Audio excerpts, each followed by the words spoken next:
여러분 안녕하세요. 오늘은 여섯째인 심판에 대해서 우리가 공부해 보도록 하겠습니다. 계시록 6장 12절부터 17절까지의 여섯째인 심판이 나타나죠. 여섯째인 심판은 최후의 심판입니다. 마지막 심판이라는 것이죠. 다섯째인 심판에서 순교자들이 하나님께 심판과 신원을 호소했지요. 그리고 그 응답으로서 하나님께서 뭐라고 말씀하셨는가 하면은 동무종들과 형제들도 자기처럼 죽임을 당하여 그 수가 차기까지 잠시 동안 쉬라 이렇게 말씀하셨죠. 이 응답이 이제 여섯째인 심판에서 나타나는 거예요. 하나님께서 그 순교자들의 탄원을 들어서 응답하시는 최후의 응답이 바로 이 최후의 심판, 최후의 심판으로 나타나는데 그것이 이제 여섯째인 심판에서 나타나죠. 그래서 순교자들의 수가 지상에서 온전히 채워질 때까지 최후의 심판은 오지 않는다. 하나님께서 보시는 완전하고 충족한 순교자들의 수가 있다는 것이죠. 물론 인간의 눈으로는 다 그것을 알 수 없지만 하나님의 눈으로는 그 하나님의 안목으로 하나님의 관점으로 보기에 완전하고 충족한 순교자들의 수가 차는 날이 온다. 역사 전체를 통하여서 그래서 계시록 6장 12절부터 17절까지는요. 모든 그리스도인에 대한 이제 마지막 박해가 일어나고 이제 남은 것은 이 세상 역사에 대해서 창세기로부터 시작된 세상 역사에 대해서 마지막 조치를 취하는 심판, 그것이 최후의 심판인데 여섯째인 심판, 그리고 또 일곱째인 심판은 계시록 8장에 나오거든요. 그 사이에 계시록 7장이라는 막간이 끼어 있어요. 그 두 가지 심판에서 최후의 심판을 묘사해 주고 있어요. 최후의 심판이 어떤 것인가를 묘사해 주고 있습니다. 그래서 최후의 심판은 하나님의 심판을 구하고 또 순교자들의 억울한 그러한 죽음, 그런 것을 신원해 줄 것을 호소한 그들의 기도가 꽉 차서 그들의 숫자가 꽉 차서 하나님께서 응답하시는 심판이다. 우리가 이렇게 알 수 있습니다. 자, 여섯째인 심판에서 보여주는 우주적 격변이 일어나요. 이것은 최후의 심판을 보여주는데요.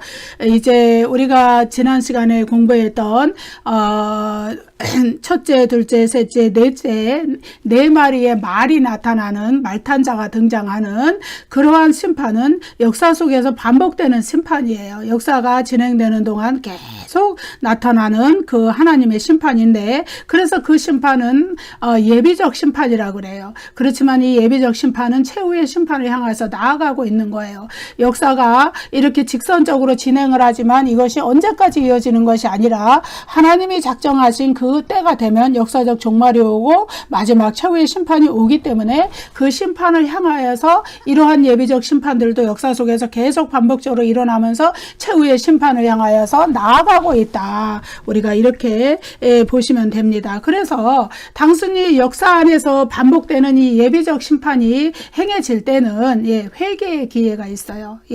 하나님께서 재림이 왜 자꾸 지연되나 우리가 인간적인 안목으로 생각할 땐 그렇게 생각하지만은 그것은 하나님의 은혜와 자비와 긍휼이에요.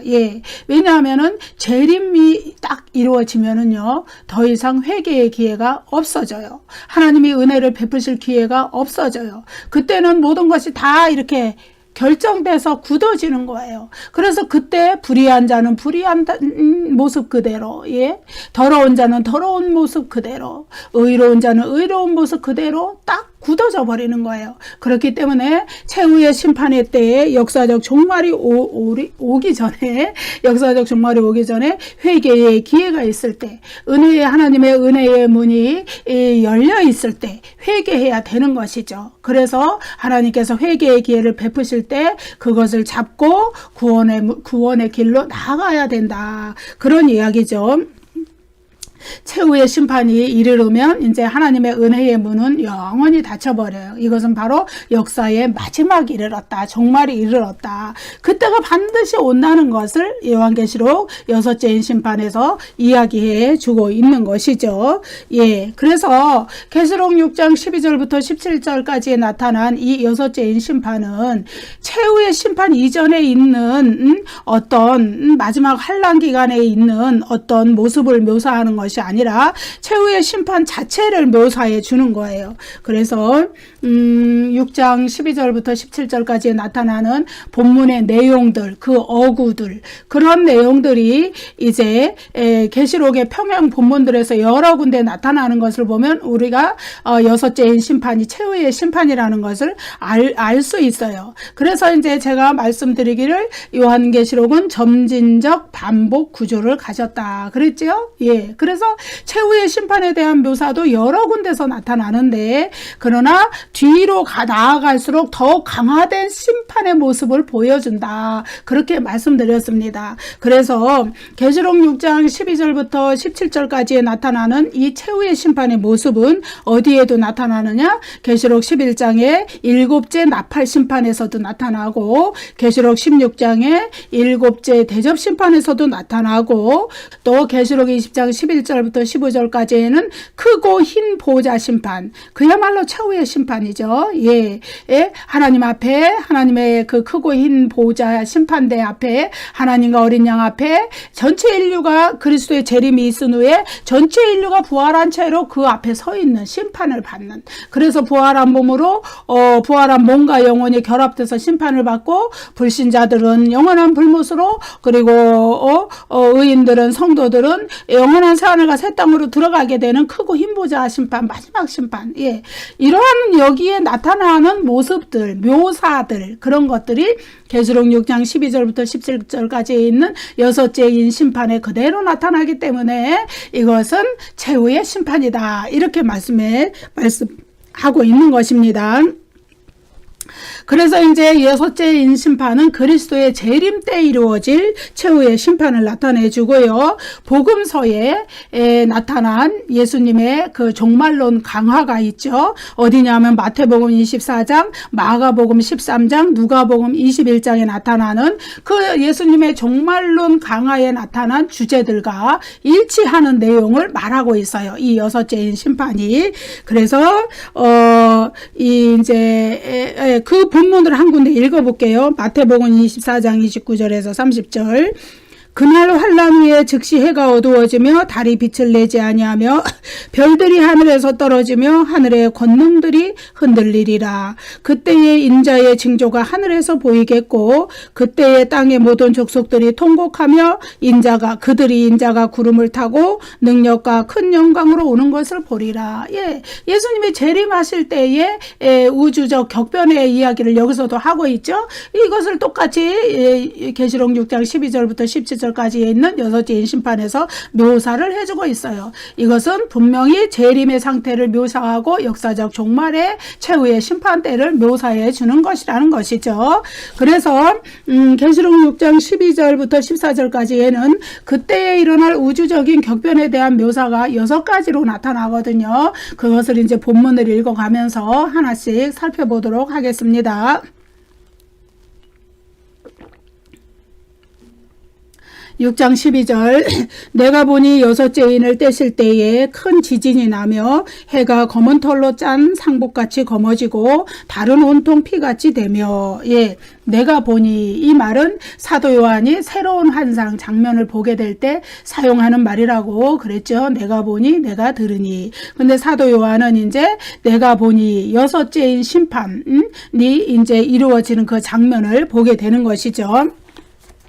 6째인 심판은 우주적 질서가 파괴되는 우주적인 격변에 대해 묘사하고 있어요.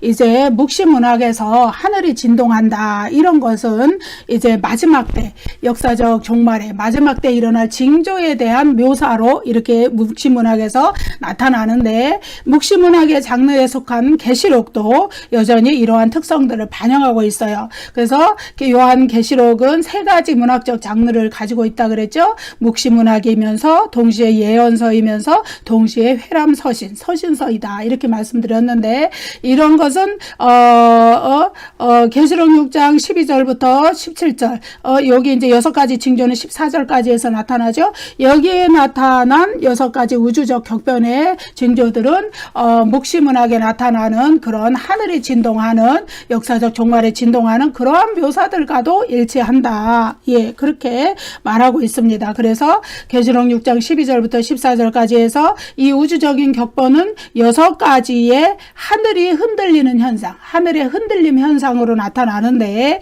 예, 여기에 대해서는 이제 문자 그대로 하늘이 흔들리는 현상이냐, 아니면은 이것이 어떤 징조, 상징을 나타내는 것이냐, 이렇게 이제 학자들 간에 다툼이 있어요. 주로 이제 세대주의를 주장하는 그런 학자들은 이것이 문자적으로 그대로, 문자 그대로 나타날 현상이다. 예? 근데 이제 그분들은 그리스도의 재림 때 일어날 마지막 최후의 심판으로 보지 않고 재림 직전에 마지막 대환란 기간에 일어날 가장 격렬한 심판의 모습이다. 이렇게 보지요. 그렇지만은 다수의 학자들은 상징적 해석에 입장을 취합니다. 왜냐하면은 요한계시록 자체가 환상으로 보여졌고 그 환상을 통해서 상징적으로 하나님께서 그리스도께서 묘사해서 나타낼 것이 무엇인가 그런 것을 그러한 형태로 기록이 되어 있기 때문에 여기에 나타나는 하늘의 흔들림 현상 6가지도 어떤 재림의 징조를 나타내는 상징이다 이렇게 해석해요. 예, 이렇게 해서 크게 2가지 해석의 그 조류가 있다는 것을 말씀드리고요. 윌코크라는 학자는 이렇게 말하죠.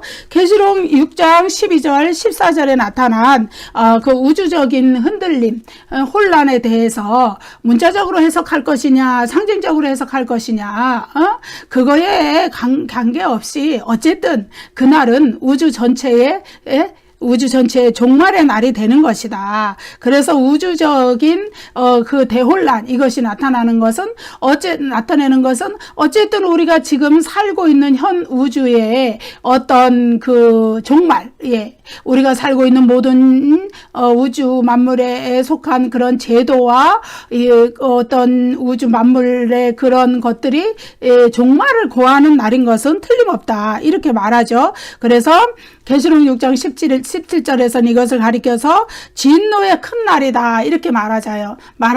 그래서 이것은 그리스도의 재림의 날을 가리킨다. 예. 핸드릭슨이라는 학자죠. 이분은 이렇게 말합니다. 세상 끝날에 있을 천체의 우주 만물의 변화, 그러니까 우주적인 그 천체, 해, 달, 별 이런 것들의 변화에 대해서는 우리가 섣불리 어떤 결론을 낼 어떤 권리는 우리에게 없다. 예. 사도 요한이 그 환상을 통하여서 무엇을 우리에게 전달하고자 하는지에 대해서 우리가 아주 정확히 파악할 수는 없단 말이에요. 그러나 분명한 것은 뭐냐 하면은 그런 우주적인 격변의 징조들 이런 것들이 나타나는 것은 교회를 핍박하고 하나님의 자녀들을 끝까지 마지막까지 핍박했던 그 불신자와 악의 세력들, 사탄과 짐승과 그리고 거짓 선지자와 그 추종자들, 그들에 대해서 임할 최후의 심판에 두려움과 공포가 얼마나 큰 것인가에 초점이 맞추어져서 이러한 그 우주적인 격변에 대한 묘사들이 이루어지고 있다 이렇게 말을 합니다. 그런데 이제 분명한 것은 성경에서 재림 때, 그리스도의 재림 때 우주 만물의 질적인 변화와 갱신이 있을 것을 분명히 이야기하고 있죠. 예를 들어서 베드로후서 3장에서는 이렇게 말하죠. 3장 10절. 그러나 주의 날에 도둑같이 오리니 그날에는 하늘이 큰 소리로 떠나가고 물질이 뜨거운 불에 풀어지고 땅과 그 중에 있는 모든 일이 드러나리로다. 예, 우주적인 변화, 아주 질적인 변화가 일어나는 거예요. 예. 이 우주가 아주 어떤 정결의 과정, 정련의 과정, 질적인 갱신의 과정을 아주 크게 겪고 변화된 상태에서 새하늘과 새 땅으로 들어간다는 거죠. 또 하나님의 날이 3장 12절 하나님의 날이 임하기를 바라보고 간절히 사모하라. 그날에 하늘이 불에 타서 풀어지고 물질이 뜨거운 불에 녹아지려니와. 예, 이것도 우주적인 아주 큰 변화가 우주 만물의 변화가 있을 것을 이야기하는 구절이죠. 그래서 계시록 6장 12절 14절에 나타난 이 천체 우주의 우주적인 격변, 이러한 것들은 이제 역사적 종말과 더불어서 천체의 완전한 변화, 그리고 우주가 새롭게 되는 거, 이러한 것들을 나타내고 있다. 우리가 이렇게 보면 될 거고요. 그리고 그 가운데서, 그 최후의 심판 가운데서 악한 자들, 불신자들, 악의 영들, 이들이 당할 그 공포와 두려움이 얼마나 큰 것인가를 이렇게 이러한 징조로서 나타내는 것이다. 이렇게 보면 되겠습니다. 그래서 이제 계시록 6장 12절 14절에 나타나는 우주적인 격변은 구약 성경에서 최후의 심판의 날에 대해서 예언한 그것을 성취하는 그런 메시지들의 성취로 나타나는데요. 구약 성경에서는 이 날을 가리켜서 계시록 6장에서는 진노의 큰 날이라 그러지만은 구약 성경에서는 주의 날이다, 여호와의 날이다, 이렇게 이 최후 심판의 날을 표현을 해줬어요. 그러한 본문이 이사야서에서도 있고 에스겔서에서도 있고 이사야서 24장, 에스겔서 32장, 요엘서 3장, 하박국 3장 이런 데서 막 나타나는 것을 우리가 보게 됩니다. 그래서 구약으로부터 예언되어 온 마지막 심판의 날, 최후의 심판의 날, 우주적인 그 격변의 징조가 나타나는 날, 주의 날, 여호와의 날, 크고 두려운 진노, 하나님의 여호와 하나님의 진노의 날, 이 날이 바로 최후의 심판의 날이고 여섯째인 심판에서 그것을 묘사해주고 있다. 그리고 또 일곱째인 심판에서도 그것을 묘사해주고 있고 일곱째 나팔 심판에서도 묘사해주고 있고 일곱째 대접 심판에서도 그날에 대해서 묘사해주고 있다. 그날이 반드시 우리에게 올 것이라는 거예요. 중요한 것은 우리가 지금 마냥 지금처럼 똑같이 이 우주 만물도 지금처럼 똑같이 보존되면서 이렇게 우리도 또 지금처럼 똑같은 환경에서 살아갈 것 같이 우리가 이렇게 살고 있지만 언젠가는 이러한 날이 마침내 도래할 때가 온다. 그날은 하나님이 예정하신 날이기 때문에 역사 속에서 반드시 온다는 것을 이야기하고 있어요. 그래서 이제 그날에 나타날 우주적인 격변의 여러 징조들, 그 묘사들에 대해서 6가지로 여기서 나타내주고 있는데요. 우리가 그것에 대해서 조금 지금부터 살펴보도록 하겠습니다.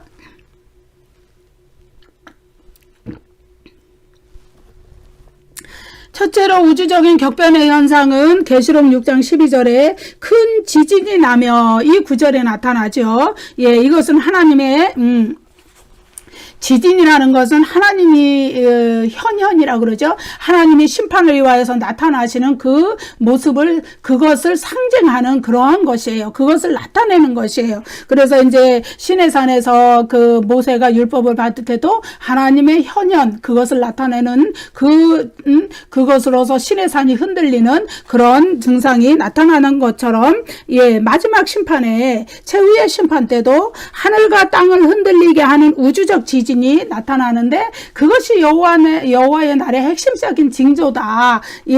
그래서 여기에 보면 계시록에서 큰 지진은 하나님이 이 땅의 역사를 종결시키기 위해서 이 지금 첫 창조의 세상을 역사를 종결시키기 위해서 우주가 흔들리도록 하신다는 그러한 징조로서 나타난다는 것이죠. 그래서 그 징조는 일곱째 나팔에서는 지진이라는 말로 표현이 됐고 일곱째 대접 심판에서는 큰 지진이다 이렇게 표현이 됐었습니다. 아무튼 이러한 지진이라는 이러한 징조, 이것은 최후의 심판의 징조이다. 그것을 나타내고요. 둘째로 우주적인 격변 현상이 나타나는 구절, 해가 검은 털로 짠 상복같이 검어지고, 여기 호스라는 것은 같이, 어떤 지규법, 비유법을 나타내는 거거든요. 그러니까 이것이 이제 상징적으로 해석하는 사람들이 왜 상징적으로 해석하느냐? 바로 이러한 단어들 때문에 그래요. 실제로 이것과 똑같이 해가 검은 털로 짠 상복으로, 상복처럼, 그렇게 검어진다. 그런 이제 말이라기보다 그것이 가리키는 어떤 것이 있다 이거예요. 예. 그것이 가리키는 어떤 것이라는 것은 이제 해가 어두워지는 것은 완전한 심판의 징조로 자주 나타나는 것이죠. 그래서 이제 구약 성경에서도 출애굽기 10장, 이사야 13장, 50장, 에스겔 32장 여기에서 해가 어두워지는 것이 심판의 징조로 나타났었어요. 예. 그런데 여기에서 보면은 검은 털로 짠 상복같이 검어진다. 해가 마치 그와 같이 검어진다는 거예요. 예. 이것은요, 검은 털로 짠 상복이라는 거는 흑염소의 머리털로 만든 아주 거친 베옷을 의미해요. 그 거친 베옷을 입은 것은 슬픔으로 가득 찬 상복을 입은 상태를 묘사해줘요. 이것은 내면에 엄청난 슬픔과 아픔, 고통 이것이 온다는 것을 얘기해요. 굉장한 그 해가 어두워지는 심판의 징조로 인하여서 사람들에게 그런 것이 닥친다는 것을 이야기해줘요. 여러분 이 세상을 하나님이 하시는 일은 창조와 섭리로 우리가 표현을 해줘요. 창조는 하나님이 창조하신 것이죠. 이 우주 만물이 무에서 아무것도 없는 혼돈의 상태에서 유로 창조가 되었어요. 하나님이 모든 것을 말씀으로 창조하시고 말씀으로 창조하시니까 그대로 되니라. 예, 그리고 보시기에 좋았더라. 창세기에서 이렇게 창조를 하셨어요. 그런데 이 창조하신 이 우주 만물을 하나님께서 그 다음부터는 붙들고 계세요. 섭리하고 계세요. 주관하고 계세요. 만약에 하나님께서 섭리의 은혜로 이 우주 만물을 하나님께서 주관하고 붙들고 계시지 않으면은, 개입하고 계시지 않으면 이 우주 만물은 그냥 창조한 그 상태로 어떻게 됐을까요? 그냥 거기서 멈춰버렸을지도 몰라요. 근데 하나님은 자신이 우주 만물을 창조하신 거를 보존하고 붙들고 유지하고 계신단 말이에요. 그것이 하나님의 섭리예요. 섭리의 은혜예요. 그래서 창조와 섭리는 같이 가는 것이다. 하나님께서 창조하신 것을 하나님이 붙들고 보존하고 유지하고 계신다는 거예요. 그런데 역사적 종말이 되면은 이제 그것을 이제 거두신다는 것이죠. 이제 질서 정연한 우주 만물의 상태로 유지된다는 것은 하나님이 그것을 보존하고 유지하시고 붙들고 계시기 때문인데, 이제 역사적 종말이 돼서 최후의 재림이 이루어지고 최후의 심판대가 되면은 그것이 어떠한 모습으로든지 격변을 겪고 변화되는 상태가 이르를 때가 온다는 것이죠. 그래서 해도 지금의 해가 똑같이 떠 있는 상태가 아니라 어떤 모습일지는 몰라요. 여기서 그래서 같이 이렇게 그 비유법, 지규법을 썼어요. 예. 어떤 모습일지는 우리가 정확하게 모르지만 어쨌든 분명한 것은 지금의 이 상태에서 어떤 격변을 겪게 된다는 것은 분명한 것이죠. 그래서 사람들이 익숙한 상태에 살기를 원하는 사람들은 갑자기 해가 변한다는 거에 대해서 슬픔을 겪어요. 이제 큰일 났구나. 이제 정말로 절망이구나.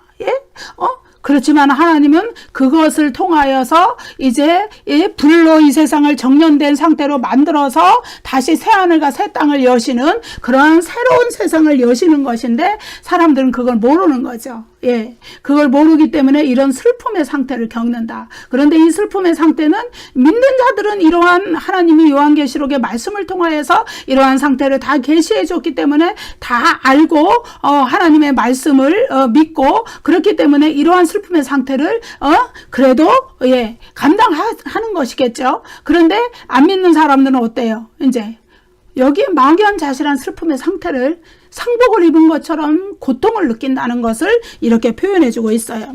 그 다음에 셋째로 우주적인 격변의 현상은 다른 온통 피같이 되며, 이 말씀에 나타나요. 예.